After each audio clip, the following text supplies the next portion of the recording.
नमस्कार, चंडीगढ़ से आपका स्वागत है। मैं हूं शैली तनेजा। आइए सबसे पहले नजर डालते हैं कुछ अहम खबरों पर।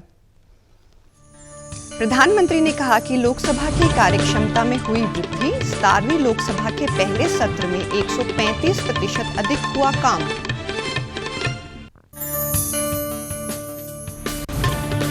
हरियाणा के मुख्यमंत्री ने लोगों को कोरोना के प्रति सतर्क रहने की अपील की।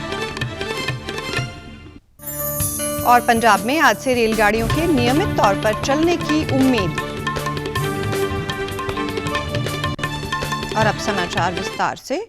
प्रधानमंत्री नरेंद्र मोदी ने आज नई दिल्ली में संसद सदस्यों के लिए नए बने बहुमंजिला फ्लैट का वीडियो कॉन्फ्रेंस के जरिए उद्घाटन किया।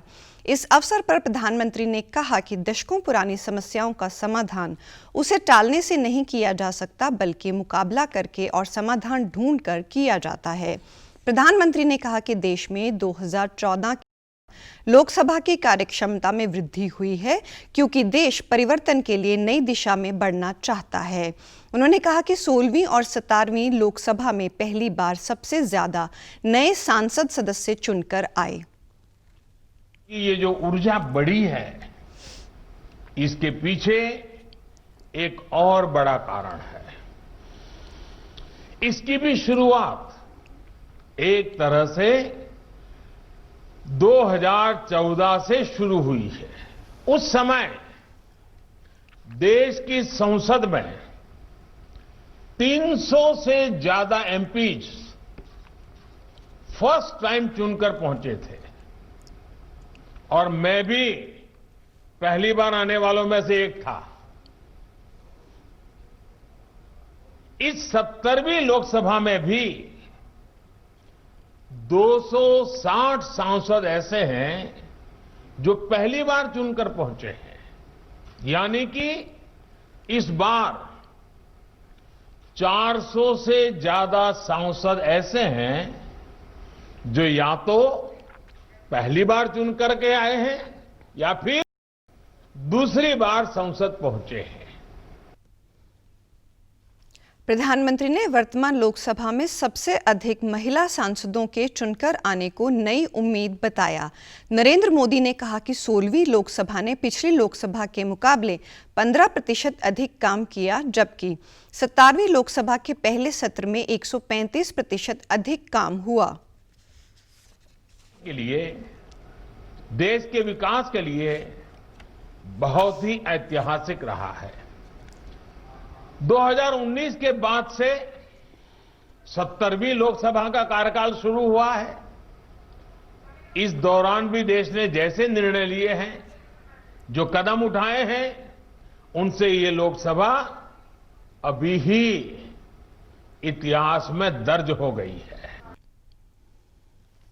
नरेंद्र मोदी ने कहा कि कोरोना वायरस बीमारी के बावजूद इस मॉनसून सत्र के दौरान कार्यशैली में और भी सुधार देखने को मिला।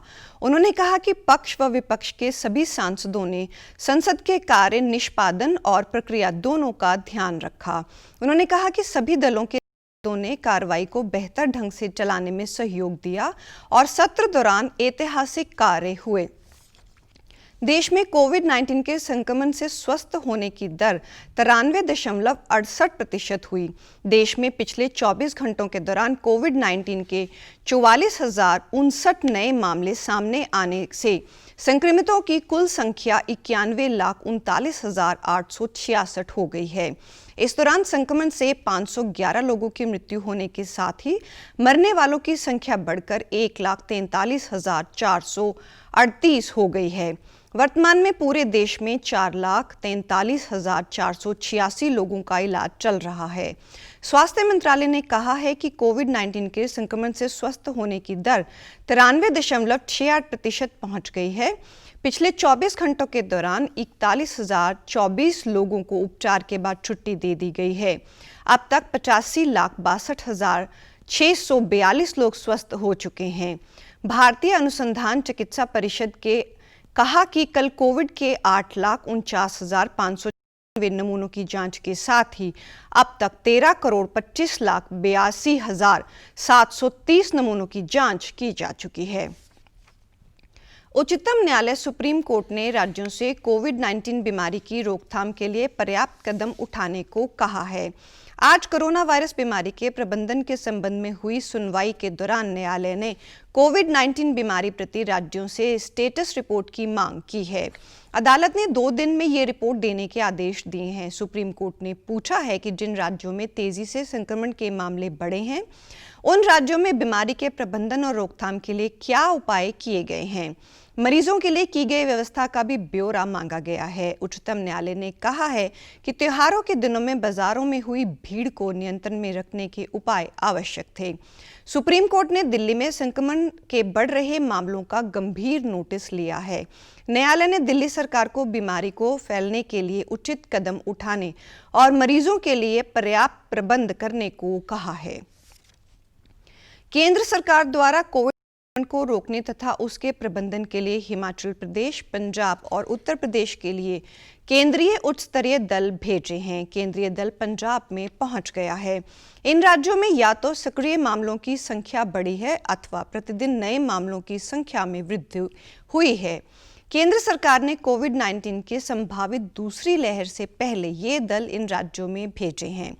ये 3 सदस्यीय केंद्रीय दल उन जिलों में जाएंगे जहां कोविड संक्रमण के अधिक मामले प्रकाश में आए हैं। ये दल संक्रमण को रोकने, निगरानी, नमूनों की जांच तथा संक्रमण से ग्रस्त लोगों को बेहतर चिकित्सा सुविधा उपलब्ध करवाने के लिए राज्य सरकारों के प्रयासों में सहयोग और सहायता प्रदान करेंगे। ये केंद्रीय दल संक्रमण से उबर चुके लोगों की देखभाल तथा उनसे जुड़े एहतियात के बारे में भी सुझाव देंगे। इससे पहले केंद्र की ओर से हरियाणा, राजस्थान, गुजरात, मणिपुर तथा छत्तीसगढ़ में भी इसी तरह के उच्च स्तरीय दल भेजे जा चुके हैं। हरियाणा के मुख्यमंत्री ने प्रदेश के लोगों को कोरोना से सतर्क रहने और बचाव के लिए बताए गए उपाय अपनाने की अपील की है। लाइव कार्यक्रम के माध्यम से प्रदेशवासियों से रूबरू होकर उन्होंने नए बने 3 कृषि कानूनों के प्रति किसानों को आश्वस्त भी किया और प्रदेश की बेहतरी के लिए कर्मचारियों से भी इस संकट की घड़ी में किसी तरह की हड़ताल या धरना प्रदर्शन न करने की अपील भी की। अभी भी बहुत से लोग उसके अंदर योगदान कर रहे हैं, उनका सबका बहुत बहुत आभार है। लेकिन बीच बीच में कभी कभी ध्यान में आता है, मैं ये नहीं कहता कि कर्मचारियों की कोई कठिनाइयां नहीं होंगी, कोई डिमांड्स जो है उनकी उचित नहीं होंगी, उचित भी हो सकती हैं। लेकिन जिस प्रकार के संकट के दौर में इस समय सारा प्रदेश, सारा देश ये निकल रहा है, ऐसे समय में हमको कुछ समय के लिए उन चीज़ों से दूर रहना चाहिए। हमें जो भी कुछ मिलता है, चाहे वो सरकार से मिलता है, वो ठीक है कि हम अपने काम के बदले में लेते हैं। बदले में हमको समाज की सेवा करनी होती है, तो समाज की सेवा करना इस समय हमारा परम कर्तव्य है। उन्होंने लोगों से ये भी अपील की कि हर समय मास्क लगाकर रखा जाए और जिस किसी ने मास्क ना लगाया हो उसे भी मास्क पहनने के लिए कहें। मुख्यमंत्री ने कहा कि बीमारी के संक्रमण से निपटने के लिए सरकार के पास पर्याप्त सुविधाएं उपलब्ध हैं और मृत्यु दर भी अन्य प्रदेशों के मुकाबले कम है और हरियाणा में मृत्यु दर 1.01% है। ज्यादा यानी मास्क ये उपलब्ध कराए जाएं। मैंने डिपार्टमेंट को कहा है कि अगले दिनों में 1 करोड़ मास्क ये हमको लेकर के और जनता को उपलब्ध कराने चाहिए। हमने अपील भी करनी है अपने आप को भी, अपने परिवार के लोगों को भी, अपने साथियों को भी, आते जाते सब लोगों को मेरी तो अपील है कि 5-7 मास्क अपनी जेब में रखने चाहिए। जब भी कोई व्यक्ति सामने मिलता है मास्क नहीं पहना हुआ है तो बड़े प्रेम से उसको एक मास्क उपलब्ध कराना चाहिए कि भैया मास्क पहन के जाओ। मुख्यमंत्री ने बताया कि राज्य में अब तक 32 लाख लोगों का टेस्ट किया जा चुका है और प्रदेश के सरकारी अस्पतालों में कोविड-19 की टेस्टिंग के लिए 28 लैब बनाई गई हैं और बढ़ते मामलों के दृष्टिगत 46,000 बेड की व्यवस्था की गई है। राज्य में दोबारा लॉकडाउन लगाने की संभावना पर मुख्यमंत्री ने कहा कि इससे कठिनाई ज्यादा होती है। मनोहर लाल ने कहा कि कुछ राजनीतिक दलों द्वारा 3 कृषि कानूनों के संबंध में किसानों को बरगलाया जा रहा है। ऐसे में किसानों को सावधान रहने की जरूरत है। पराली जलाने के मामले पर मुख्यमंत्री ने कहा कि पहले विकल्प न होने के कारण किसानों को पराली जलानी पड़ती थी, लेकिन आज गत्ते की फैक्ट्री, ईंधन और चारे के रूप में इसका उपयोग होने लगा है। उन्होंने पानी की कमी वाले इलाकों में धान की बजाय अन्य फसल लगाने का आह्वान किया। रेल मंत्रालय ने आज से पंजाब में रेलगाड़ियां चलाने के लिए प्रक्रिया शुरू कर दी है।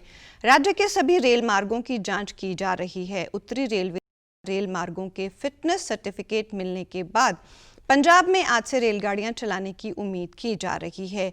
पंजाब में अपनी मांगों को लेकर संघर्ष के दौरान रेल पटरियों पर बैठे किसान संगठनों के कार्यकर्ताओं ने रेल पटरियां खाली करने की घोषणा के बाद रेल मार्ग खाली होने पर रेलगाड़ियां चलाने की संभावना जगी है।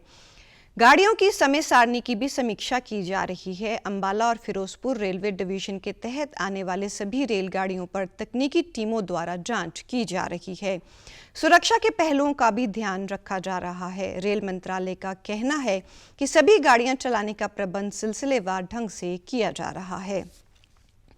हरियाणा पुलिस द्वारा इस दिवाली के अवसर पर लोगों को महिला सुरक्षा के संबंध में जागरूक करने के लिए हर घर लक्ष्मी अभियान तहत घर घर पहुंचकर लोगों को बधाई दी और लोगों को ये बताने की कोशिश की गई कि घर की महिलाएं ही लक्ष्मी मां का प्रतीक है।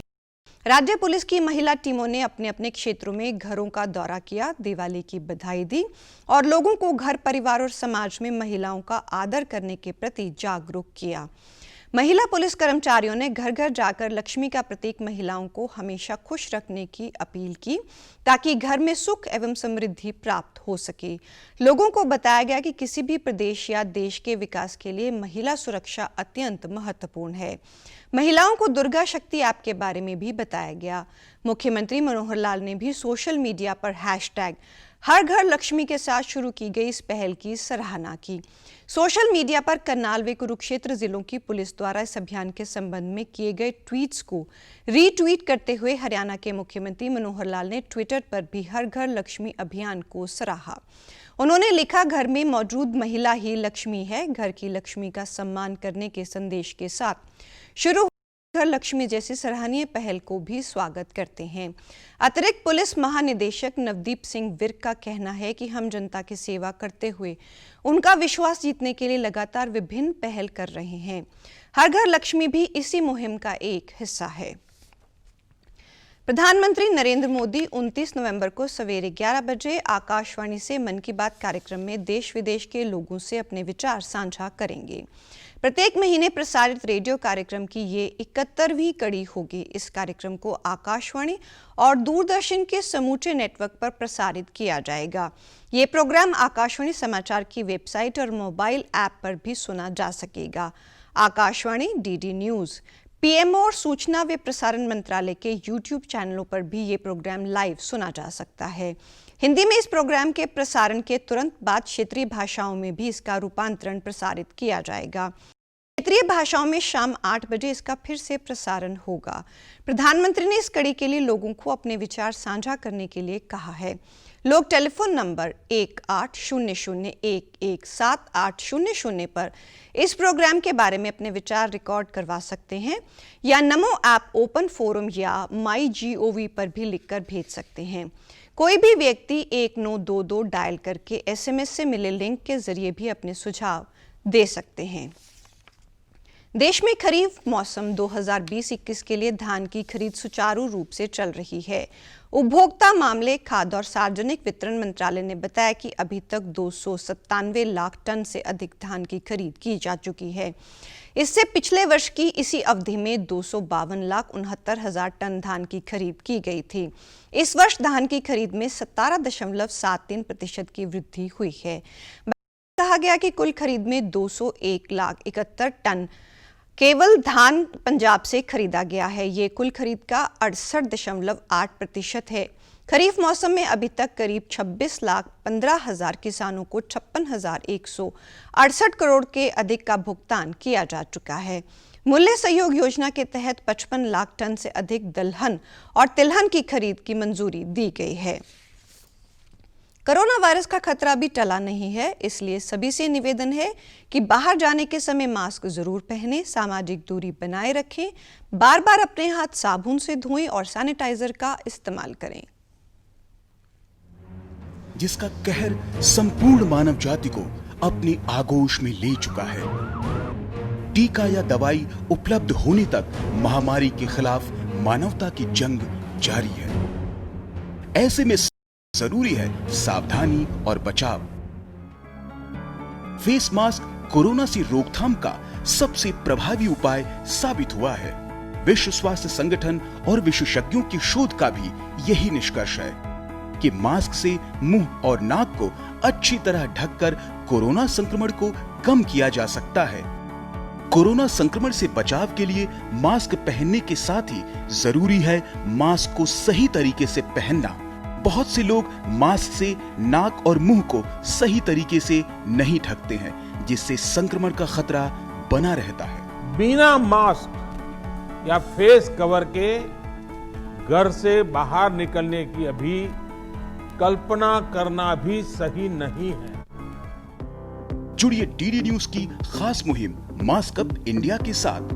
मास्क पहने और अपने मुंह और को अच्छी तरह ढके। अपने परिवार के सदस्यों और दोस्तों को मास्क पहनने के लिए कहें। Mask up India, mask up India. DD news के माध्यम से सबको बताना है, कोरोना को हराना है, मास्क जरूर लगाना है। Mask up India, mask up India, mask up India.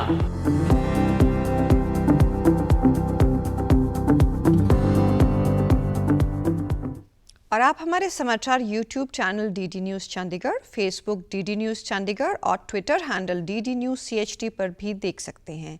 इसी के साथ चंडीगढ़ से समाचारों का सिलसिला समाप्त होता है। नमस्कार।